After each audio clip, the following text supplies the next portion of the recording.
ቅዱስ ዮሐንስ አፈወርቅ እንዲህ ያለውን አንቀጽ ሲናገር አንድ ሰው አንዱን ንጉሥ እወድሃለሁ ቢለውና የንጉሱን ዙፋን በመጥረቢያ እየቆራረጠ በየቦታው ቁራጩን ቢጥለው ይሄ ሰውዬ ንጉሱን ያከብረዋል አያከብረውም? ተናገሩ እስኪ። ሐሳብ አላችሁ? ወደዚህ ናችሁ? አንድ ንጉሥ አንድ ሰው እወደዋለሁ አለ። እወደዋለሁ ካለ በኋላ ንጉሱ የሚቀመጥበትን ወንበር በመጥረቢያ እየቆረጠ በየቦታው ቢጥለው ይሄ ሰው ንጉሱን ይወደዋል አይወደውም? ንገሩኝ እስኪ። ለምን? አላከበረውም። አይደለም እንዴ? አላከበረውም። ስለዚህ ዘረኛ ሰው የክርስቶስን ዙፋን የሚቆራርጥ ሰው ነው ይላል ቅዱስ ዮሐንስ አፈወርቅ። ዘረኛ ሰው የክርስቶስን መንግስት ይከፋፍላል፣ የክርስቶስን ጌትነት ይከፍላል። እኛ በቤተ ክርስቲያን የተማርነው ይሄንን ነው። አባቶቻችን የሚያስተምሩን ይሄንን ነው። ክርስቲያን እግር ነው እንጂ ሀገር የለውም። የክርስቲያን ሀገሩ በየት ነው? በሰማይ። የሚያዋጣን እንግልንገራችሁ አንዳችን ባህር ዳር ነን ብንል፣ አንዳችን እዚያ የሆነ ከተማ እስቲፈልጉ ጓሐጽ የሆነኝ ብል፣ አንዱ ብድግ ብሎ ሐዋሳ ነኝ ቢል፣ ይሄ ሁሉ እዚህ ሁሉ መወለድ አያዋጣህም። የሚያዋጣን የትኛው ነው? ከክርስቶስ የተወለድንበት ልደት ነው። ከክርስቶስ ነው። እሺ ከሸዋ የተወለድክ ግባ፣ ከጎንደር የተወለድክ ግባ፣ ከጎጃም የተወለድክ ግባ የሚል መጥሪያ በመንግስተ ሰማያት የለም። የተጠመቅክ ግባ የሚል ነው ያለ ማለት ነው። የተጠመቅክ ግባ፣ የመጸወትክ ግባ፣ የጸለይክ ግባ፣ የቆረብክ ግባ፣ ንስሐ የገባህ ግባ ነው የሚለው። ይህ ያጠፋናል። የእግዚአብሔር ቤተሰቦች ጥርቅ አድርገን አውጥተን የምንጥለው በጣም ክፉ በሽታ ማለት ዘረኝነት ነው። ቅዱስ ሄራቅሊስ የሚያስተምረን ይሄ ነው። እንዲሁ ፈጽሞ ማለት ነው ፈጽሞ ወልቆ ሊጠፋብን ልክ እንደ ክህደት እግዚአብሔር የሚጠላው ነገር ማለት ነው። እና ቅዱስ ሄራቅሊስ ዛሬ መድኃኔዓለምን እያከበርን አይደለም? መድኃኔዓለም የሚያስተምረን ይሄንን ነው። የሚያስተምረን ይሄን ነው። ለዓለም አንድ ቀን የተሰቀለ እንደው እግዚአብሔር እያሳቸው ለአፍሪካ አንድ ቀን ለአሜሪካ አንድ ቀን ተሰቅሏል ክርስቶስ። ለዓለም አንድ ቀን የተሰቀለ። አሁን እኮ የዛሬ 20 ዓመት አንዲት ሴትዮ መጣ ነበር አዲስ አበባ። ምን ብለሽ መጣ? ኢየሱስን ወልጄ እያለች። አንድ ዓመት ይሆናታል። ለምንድን ነው ደግሞ የወለድሽው ሲባል አይ ለኢትዮጵያውያን ልወለድላቸው ብሎኛል። እንዲሁ ሰው ሁሉ ቀልድ ያምርበታል እናንተ። እንዲህ ክርስቶስ ለዓለም አንድ ቀን የተሰቀለ መድኃኔዓለም ያልነው እኮ ለዚህ ነው። ክርስቶስ አንዱ በቃይ ነው። የእሱ ጽዋ አያዳግምም። ጽዋ እከኒ ጽኑ ወያረዊ፣ ያንተ ጽዋ ያንተ ደም አንዱ በቃይ ነው። ዓርብ የተሰቀልከው ለዓለም ሁሉ በቂ ጽዋ ነው ያለው። አያዳግምም። እንደ ሐኪም መድኃኒት ጧት 2 ማታ 2 የሚባል አይደለም። ክርስቶስ አንድ ጊዜ ተሰቅሎ ለዓለም ሁሉ መድኃኒት የሆነ አምላክ ነው። ስለዚህ ድጋሚ የሚያስፈልገው አይደለም። ይሄ አንድነታችን ያስተምረናል። ስታወጥ ቅዳሴያችን አሃዱ ነው አይደለም? ቤተ ክርስቲያናችን አንዲት ናት። ሃይማኖታችን አንድ ነው። እግዚአብሔር አንድ ነው። መምህራችን አንድ ነው ክርስቶስ። ሊቀ ካህናታችን ማን ነው? ኢየሱስ ክርስቶስ። ይሄ ነው የሚያስተምረን እና ቅዱስ ሄራቅሊስ ይሄን ያስተምራል። በረከቱ ይደርብን። ቅዱስ ሄራቅሊስ አሁን ወደ ትምህርቱ ስንሄድ በይል ወረባህ ውእቱ ጸጋው ለእግዚአብሔር ዘይቱ የለቁ ለጉባኤ መንፈሳዊ መንፈስ ቅዱስ ለሰበሰባቸው ምእመናን የማይቆጠር የእግዚአብሔር ቸርነት ትልቅ ሀብታቸው ነው አለ። መንፈስ ቅዱስ ለሰበሰባቸው ምእመናን የእግዚአብሔር ቸርነት ትልቅ ሀብታቸው ነው። አሁን መንፈስ ቅዱስ ሰብስቧቸዋል። እዚህ ሁላችንንም እኔንም እናንተንም ሁላችንም በቸርነቱ ነው የሰበሰበን። መንፈስ ቅዱስ ለሰበሰበን ለሁላችን ትልቁ ሀብታችን ማን ነው? እስኪ መልሱልኝ። የእግዚአብሔር ቸርነት አትሉ? የእግዚአብሔር ቸርነት ነው። ትልቁ ሀብታችን የእግዚአብሔር ቸርነት ነው። እንዴት እንደሆነ እሱን 2-3 ነገር ብቻ ነግሬያችሁ ጨርሳለሁ። ጥቂት ነገር። የመጀመሪያው የእግዚአብሔር ቸርነት ትልቅ ሀብት ነው የሚባለው ለምን መሰላችሁ? መጀመሪያው እግዚአብሔር ዓለምን ስለፈጠረ ነው። ዓለምን ስለፈጠረ እግዚአብሔር ትልቅ ቸር ነው። ምክንያቱም ይህንን ሁሉ ዓለም ሲፈጥር እግዚአብሔር ከፈጠረው ፍጥረት የሚጠቀመው ነገር የለም።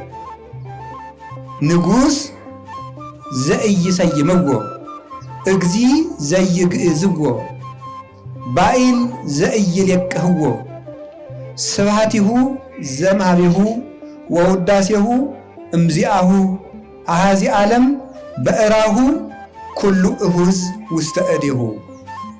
ነፃ የማያወጡት ጌታ፣ የማይሾሙት ንጉሥ፣ የማያበድሩት ባለጸጋ፣ ሁከት የሌለበት በባህሪው ፍቅር፣ ሁሉን የሚችል ከሃሊ፣ የሚነግስበት ዓለም ሳያስፈልገው ንጉሥ።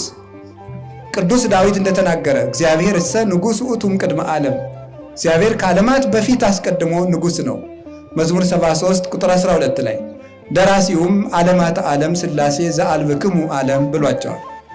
ሥላሴ ለዓለም ሀገሩ እናንተ ናችሁ፣ ለእናንተ ግን ሀገር የላችሁ።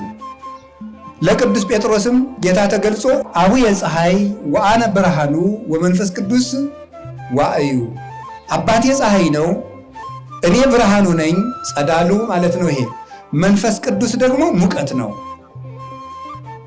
አቡየ እሳት ወአነ ብርሃኑ ወመንፈስ ቅዱስ ነበልባሉ፣ አባቴ ፀሐይ ነው እኔ ብርሃን ነኝ፣ መንፈስ ቅዱስ ነበልባል ነው። አልቦ ሰማይ ዘያገምረነ ወአልቦ ምድር ዘይጸውረነ፣ እኛን የሚወስን ሰማይ የሚሸከመን ምድር የለም። አልቦ እምታይቴነ ወአልቦ እምላይሌነ፣ ከኛ በላይ ሌላ የለም፣ ከኛ በታችም ሌላ የለም።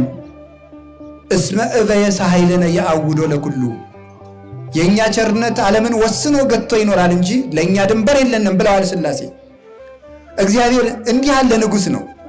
አጨብጭቦ የሚሾመው አያስፈልገው፣ ደስ ይለው ዘንድ በፊቱ ምስጋና የሚያቀርብለት አያስፈልገው፣ ሰድቦ የሚያስከፋው የለ፣ ውርደት የሚቀንስበት የለ፣ ዘመኑን የሚያሳጥርበት የለ፣ ጌትነቱን የሚለካው የለ፣ አያንስበት፣ አይበዛበት፣ አይደክመው፣ ዘላለማዊ ፍሱህ ሰላም ነው እሱ። ከፈጠረው ፍጥረት ምን ይጠቀማል? ከውቅያኖስ ጠብታ ውሃ አይጠጣም፣ ከማሩ ከቅቤው አያሸትም። እግዚአብሔር ከፈጠረው ሜዳ ውስጥ ቤት ሰርቶ አይኖርበትም። እያሃድር እግዚአብሔር ውስተ ቤት ዘገብሮ እደሰ ይላል ቅዱስ ጳውሎስ የሐዋርያት ሥራ ምዕራፍ 17 ላይ ሲናገር እግዚአብሔር ሰው በሰራው ቤት የሚኖር አይደለም ይላል። ከፈጠረው ብርሃን ሊያበሩለት አኮ ዘፈጠረ ፀሐይ ወወርሃ ወከዋክብተ ከመ ያብርሁ ሎቱ፣ ፀሐይን ጨረቃን ከዋክብትን የፈጠራቸው ጨልሞበት ሊያበሩለት አይደለም። እሱ ይልቁንስ ብርሃናቸው ነው።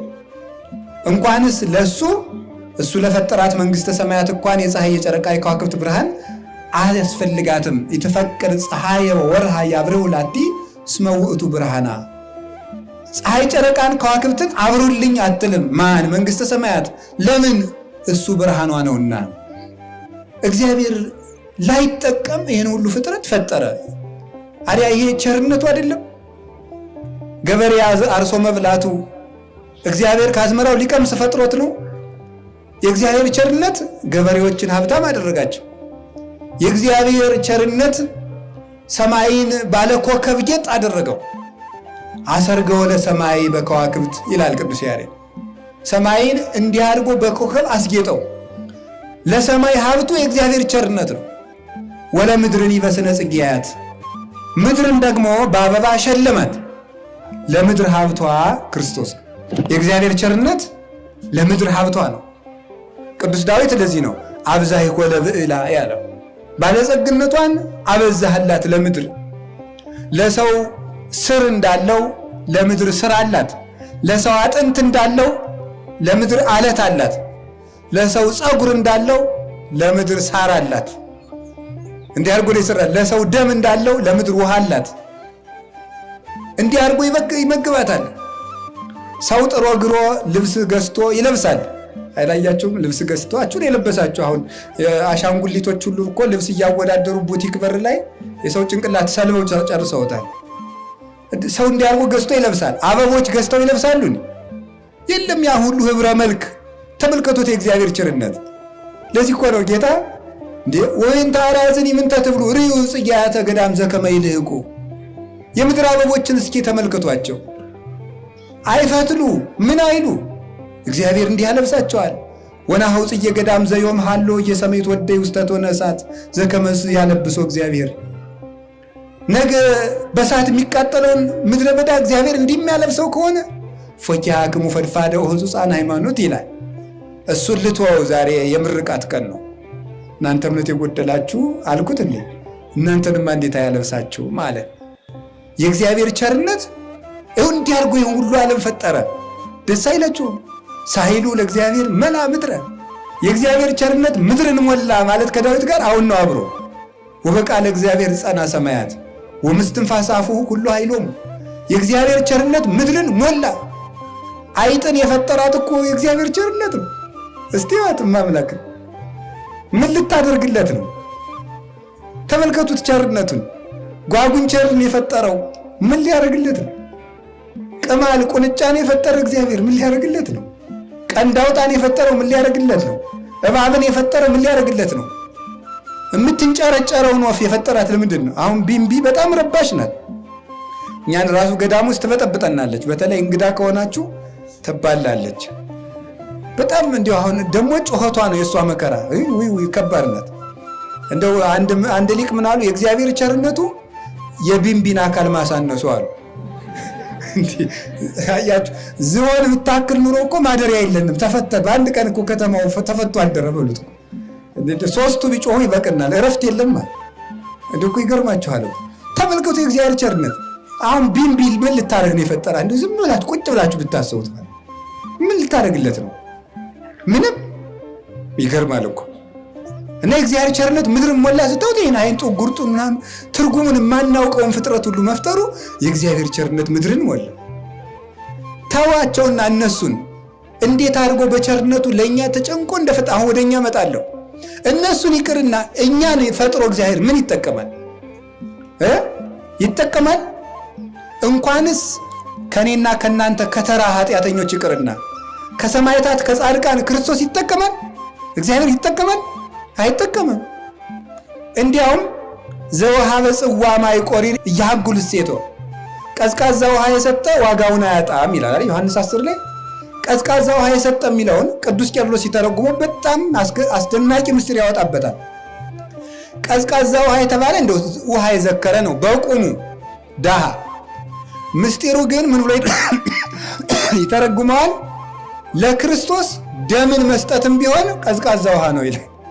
ምክንያቱም እሱ ከሰጠን ቸርነትና ጸጋ አንፃር የሰው ስጦታ ትርጉም የለውምና ለሱም አይጠቅመውምና አካልህን እየቆራረጥክ እንኳን ለእግዚአብሔር ብትሰጥ ለእግዚአብሔር ተራ ስጦታ ነው። ለምን? እግዚአብሔርን ምን ትጠቅመዋለህ? ከሰገድከው ስግደት፣ ከጸለየው ጸሎት፣ ከጾምከው ጾም፣ ከመጸወትከው ምጽዋት እግዚአብሔር ቸግሮት ልታለብሰው ምድር ይሄ የምድሩ ብሻት ምሽትታ ተበላሽቶበት እኛ ጥሩ መዓዛ ልናሸተው እግዚአብሔር ቸግሮት ልንሰጠው፣ ርቦት ልናበላው፣ ታሞ ልንጠይቀው፣ እግዚአብሔር ጨንቆት ልናረጋጋው፣ እግዚአብሔር ከፍቶት ልናስደስተው አይደለም። እሱ ራሱ ሰላም አይደለም። እና ምንድነው ስትሉት እንዲው ቸርነቱ ይሄን አደረገ። ዘኩሎ እደው የገብራ በቃ እጄ ይሄን አደረጋል። እሱ በቃ ይሄን ሁሉ እጄ አደረጋ። አዎ አኮኑ እዴ ሳረራ ለምድር ወየማኔ አጽንዓቶ ለሰማይ። ይሄን ሰማይ ስልጣን ያጸናው ምድርን መሰረታል። ምኑ ቸርነቱ ነው። እና እግዚአብሔር ቸርነት ይውላችሁ በሞቴ እንዲያው አሁን ነጋዴዎች፣ ሀብታሞች፣ ድርጅት ያላችሁ ትልልቅ ስራ የምትሰሩ ይሄ ሁሉ ድርጅት ገሌ ባለዚህን ያህል ካምፓኒ ነው የምትባሉ ሰዎች በእግዚአብሔር ቸርነት እንዲህ እንደሆናችሁ ታስታውሳላችሁ። በእግዚአብሔር ቸርነት ቁመን እንደምናድር ቁመን እንደምንውል የእግዚአብሔር ቸርነት የምትሮጡበትን እግር እንዴ እኔ እኮ ጥሬ ግሬ ለፍቼ ደም ተፍቼ ነው ይሄን ሀብት ያከማቸው ትላላችሁ። በምንድን ነው የጣርከው? እግዚአብሔር በሰጠህ እግር ሮጥክ፣ እግዚአብሔር በሰጠህ እጅ ቆፈርክ፣ እግዚአብሔር በሰጠህ ልብ አቀድክ፣ እግዚአብሔር በሰጠህ አፍ ተናገርክ፣ እግዚአብሔር የሰጠህን ነፋስ ወስደህ ተነፈስክ፣ እግዚአብሔርን የሰጠህን እንጀራ በልተህ ጉልበት ኖረ። ይሄ ነው፣ ሌላ ነገር የለንም። ምን ትብከ ዘይነሳይከም ካልብከ ወምን ትብከ ዘይኮነ ውበለከ። አንተ ያልተቀበልከው የራስህ የሆነ ምን አለ ይለናል። ምንም የለን። እና የእግዚአብሔር ቸርነት ግርም ይላል። እንደ እውነቴን ነው። እንደው ቅዱስ ዮሐንስ አፈወርቅ ይላል እስቲ ውጣና ዝም ብለህ ከዋክብቱን ማታያቸው ይላል። ለምንድን ነው ብቸኛ ነኝ የምትለው? እነዚህ ከዋክብት እኮ ለራሱ ለአንተ ሊያሸበሽቡ የፈጠራቸው አንተን እያጀቡ እኮ ነው ይላል። እንደ ሰርግ ማለት ነው። እያጀቡ ነው እኮ ማታ የሚያወጣቸው ለዓይን ምግብ አድርጎ እኮ ነው ቦግ ቦግ ቦግ ቦግ የሚያደርጋቸው ከዋክብቱን ሰው አይቶ እንዲደሰት ብሎ ማለት ነው። ይሄ እግዚአብሔር ቸርነት። እግዚአብሔርን አመስግኑት፣ ስራ ግሩም ድንቅ ነው በሉ።